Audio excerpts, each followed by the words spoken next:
کہ وقت ہے کہ ابھی بھی آپ اپنے نقطہ ہائے نظر میں تبدیلی پیدا کر لیں for the sake of the country and for the sake of the nation.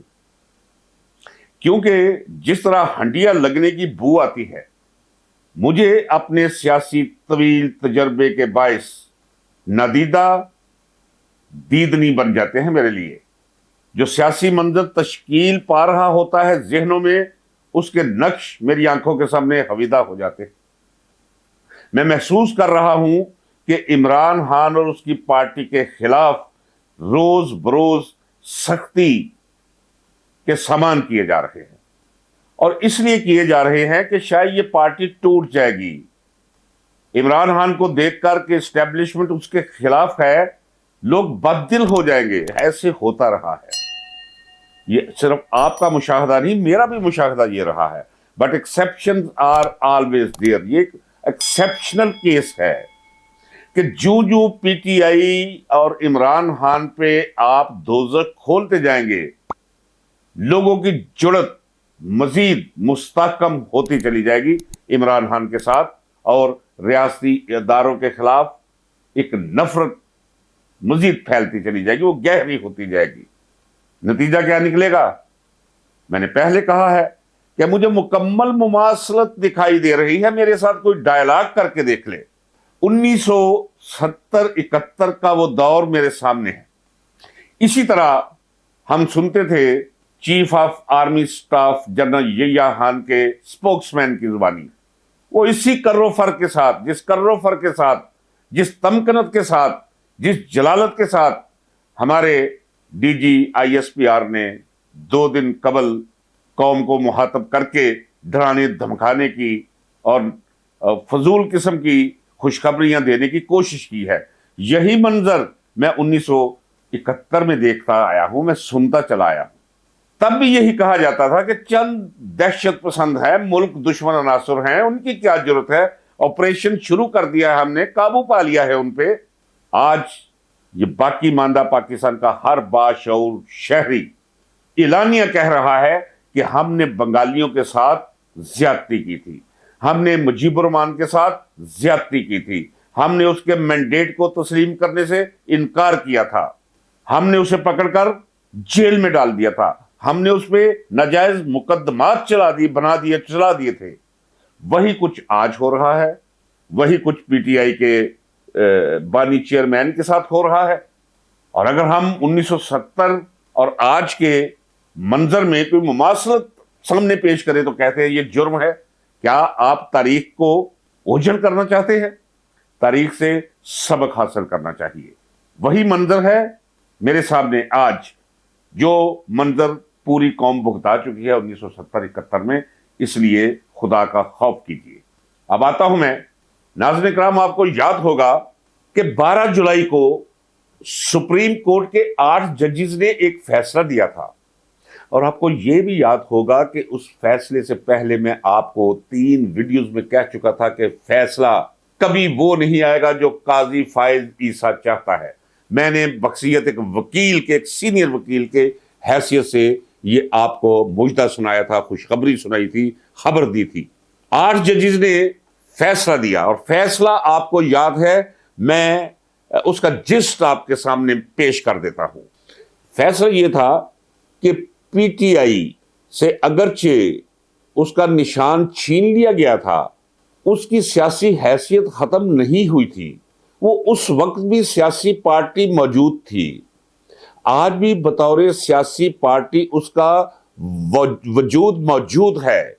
لہذا مخصوص نشستیں اقلیتوں اور خواتین کی پی ٹی آئی نسبت تناسب سے اس کے حقدار ہے. اس فیصلے سے جی ایچ کیو میں بھی زلزلہ آ گیا اور حکومت بھی لرز گئی.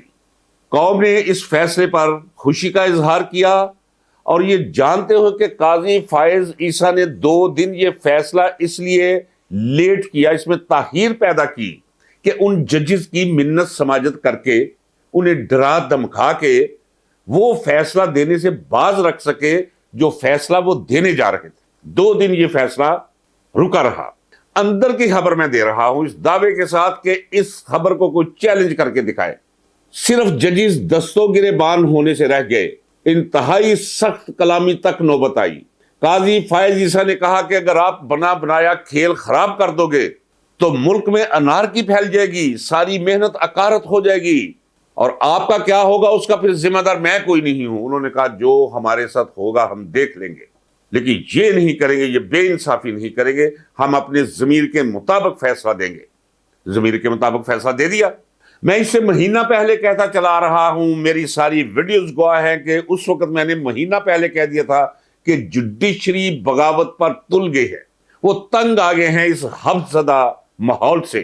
ان کے بچے ان سے پوچھتے ہیں کہ پاپا یہ کیا آپ نوکری کرنے بیٹھے ہوئے ہیں، یہ جج کی سے چھوڑیں کوئی اور کام کریں، ہمیں اسکولوں میں بچے ہماری جان نہیں چھوڑتے، آپ کا نام لے کر ہم پر آوازیں کستے ہیں۔ یہ کیفیت ہے اس معاشرے کی۔ تو وہ فیصلہ آ گیا۔ قاضی فائز عیسیٰ کو جب یہ علم ہوا، یہ حرارت پہنچی، یہ حدت پہنچی کہ قوم ساری کی ساری اس پہ لان تان بھیج رہی ہے۔ میں بحثیت ایک وکیل کے کہہ رہا ہوں، ایک سینئر وکیل کے، قاضی فائز عیسیٰ سے 2.5 سال سینئر وکیل ہوں میں، کہ قاضی فائز عیسیٰ کو جب علم ہوا کہ پوری قوم اس پہ لعنت برسا رہی ہے تو اس نے اپنے دیے ہوئے فیصلے کی ایک دوسری تعویل شروع کر دی۔ اس نے کہا کہ میں نے تو نہیں کہا تھا کہ یہ پی ٹی آئی الیکشن نہیں لڑ سکتی، میں نے کب کہا تھا کہ انتخابی نشان نہ دے، میں نے تو الیکشن کمیشن کو یہ ڈائریکشن نہیں دی تھی۔ اب سارے کا سارا ملبہ اپنے گلے سے اتار کر قاضی فائز عیسیٰ نے الیکشن کمیشن کے ڈالنے کی کوشش کی گلے میں۔ چیف الیکشن کمیشنر بھی پھر میدان میں آ گیا۔ اس نے کہا کہ بھئی جو کچھ ہوا ہے پھر ہم وہ بھی بتائیں گے، آپ نے تو یہی کہا تھا، جو آپ نے کہا تھا وہ ہم نے کر دیا۔ اور ساتھ ہی اس نے نوٹیفکیشن جاری کرنے کے احکامات دے دیے کہ سپریم کورٹ نے جو فیصلہ دیا ہے ان 8 ججز نے قاضی فائز عیسیٰ کی منشا کے خلاف، الیکشن کمیشن نے کہہ دیا اپنے عملے سے کہ آپ اس فیصلے کا اتباع کریں، اس کے مطابق آپ احکامات جاری کریں، لیکن ساتھ یہ بھی کہا کہ اگر عملی طور پہ فیصلے کے نفاذ میں کوئی قانونی یا انتظامی ہرڈل آئے تو سپریم کورٹ سے رہنمائی حاصل کر لے۔ اب صورتحال یہ ہے کہ 39 ممبران قومی اسمبلی کا اپنی ویب سائٹ پہ الیکشن کمیشن نے وہ نوٹیفیکیشن جاری کر دیا ہے۔ یہ وہ 39 ممبران قومی اسمبلی ہیں جنہوں نے اپنے نامینیشن فارمز کے اندر اپنے آپ کو پی ٹی آئی کا ثابت کیا تھا، لکھا تھا، اور 41 وہ لوگ ہیں جنہوں نے اپنے آپ کو تھے وہ پی ٹی آئی کے، لیکن صرف اس خوف سے کہ جیت جانے کے بعد کہیں ہمیں ڈسکوالیفائی نہ کر دے۔ یہ تو تلے ہوئے تھے سب کرنے میں، ننگا ناچ رہے تھے۔ یہ تو نہ کوئی شرم، نہ کوئی حیا، نہ کوئی قانون، نہ کوئی آئین، یہ تو جنگل بنا کے رکھا ہوا تھا انہوں نے۔ تو ان لوگوں نے اپنے آپ کو پی ٹی آئی کا شو نہیں کیا تھا، تھے وہ پی ٹی آئی کے تھے۔ اب وہ کہتے ہیں ہم سارے سنی اتحاد میں پی ٹی آئی کے ہیں۔ جب سپریم کورٹ نے فیصلہ دے دیا کہ اس وقت بھی پی ٹی آئی ایک سیاسی جماعت کی حیثیت سے ایگزسٹ کرتی تھی اور آج بھی اس کا وجود قانونی ہے اور آئینی ہے، لہٰذا یہ نشستیں انہیں جانی چاہیے۔ 39 ممبران قومی اسمبلی کا جو جیتے ہوئے ہیں ان کا نوٹیفکیشن تو آ گیا ویب سائٹ پہ الیکشن کمیشن کے۔ 41 جیتے ہوئے لوگوں کا روک لیا گیا ہے اور سپریم کورٹ سے رجوع کیا گیا ہے۔ سپریم کورٹ میں پہلے تو ایک تھپڑ ان کے منہ پہ پڑا تھا جس کی گونج ابھی تک سنائی دے رہی ہے اور ان کے چہروں پہ ابھی تک اس کی لذت موجود ہے۔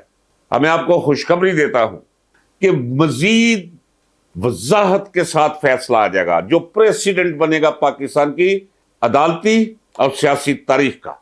یہ پہلی دفعہ ہوا ہے پورے پاکستان کی عدلیہ کی تاریخ میرے سامنے ہے۔ ناظرین اکرام، ہمیشہ عدلیہ فوج کے احکامات کے تابع چلی ہے۔ ذوالفقار علی بھٹو کو پھانسی دی گئی، چھوٹا سا واقعہ نہیں تھا۔ ڈکٹیشن پہ عمل کیا، یہ تو اب کچھ چھپا راز نہیں۔ اب تو جنہوں نے فیصلہ دیا وہ کچھ کہہ کر مر گئے ہیں، کچھ زندہ ہیں، وہ بھی بیانات دے رہے ہیں کہ ہم پہ جنرل ضیاء الحق کا دباؤ تھا، ہمیں اپنی جان خطرے میں تھی۔ اب تو قاضی فائز عیسیٰ نے بھی وہ فیصلہ دے دیا ہے کہ جناب وہ ایک سیاسی فیصلہ تھا۔ بھائی اگر وہ سیاسی فیصلہ تھا اور آدھی صدی کے بعد آپ کو یاد آیا ہے، تو آپ قاضی فائز عیسیٰ صاحب یہ غیر سیاسی فیصلے کیے آپ نے؟ آپ کی شکل میں دیکھتا رہا ہوں، سب سے اگلی سیٹ پہ میں بیٹھا ہوتا تھا آپ کے سامنے، آپ کے چہرے کو دیکھ رہا ہوتا تھا، آپ کی آنکھوں میں سب کچھ پڑھ رہا ہوتا تھا، بے ایمانی بسی ہوئی تھی، لکھی ہوئی تحریر تھی کہ آپ کرنے کیا جا رہے ہیں، فیصلہ کیا دیں گے۔ آپ کے فیصلہ دینے سے پہلے میں سینئر اپنے سپریم کورٹ کے ساتھیوں کو اٹھ کر آ گیا تھا اور میں نے کہا تھا جو اس نے فیصلہ کرنا ہے قاضی نے، میں پہلے آپ کو بتا دیتا ہوں، یہ انتخابی نشان چھین لے گا اور سیاسی جماعت تسلیم کرنے سے انکار کر دے گا۔ اس سے پاکستان کو وہ نقصان پہنچا ہے کہ مجھے نہیں پتا کہ یہ irreparable لاس ہے، یہ کب جا کر یہ ڈنٹ نکلے گا۔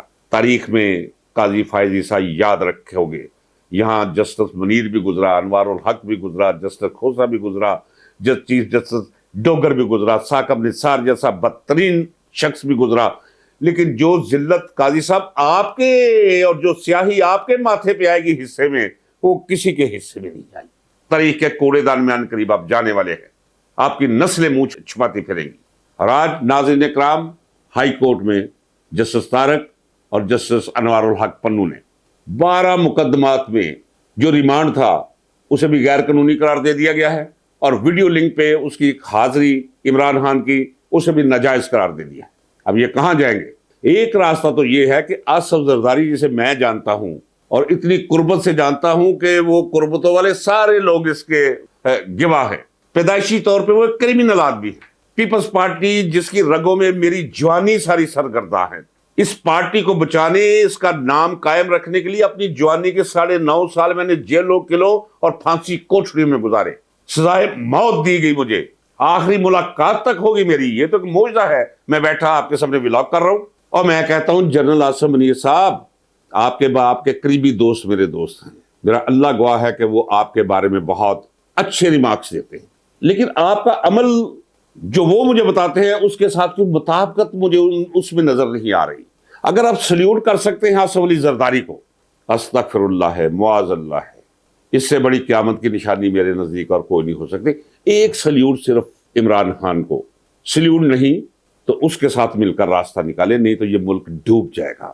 میں آپ کو اطلاع دے رہا ہوں کہ میں نے اپنی زندگی میں جو 9.5 سال گزارے جیلوں اور قلعوں میں، اس میں سے 6.5 سال میں نے KPK کی جیلوں اور قلعوں میں گزارے۔